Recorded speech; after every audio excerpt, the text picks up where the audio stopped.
Break டைம்ல கூட rest எடுக்க விட மாட்டாங்க. சார் 4 o'clock இருக்கு சார் மீட்டிங். கண்டிப்பா சார். Okay sir. ஓகே. இவன் கால் பண்றான். ஹலோ. ஹாய்.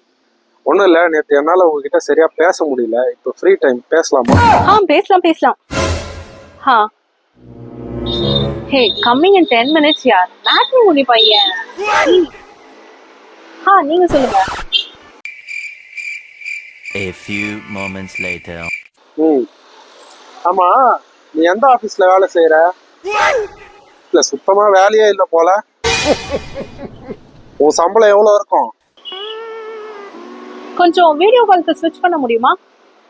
அப்படியே உங்களை பார்த்த மாதிரியும் இருக்கும், நான் வேலை செய்யறேனா இல்லையான்னு அப்படியே காமிச்ச மாதிரியும் இருக்கும்ல. ஒரு பொண்ணுகிட்ட எப்படி பேசணும்னே தெரியல. உனக்கெல்லாம் எதுக்கு கல்யாணம்? நீ எல்லாம் ஆம்பளை ஔவையாரா தான் போவ. எழுதி வச்சுக்கோ. போன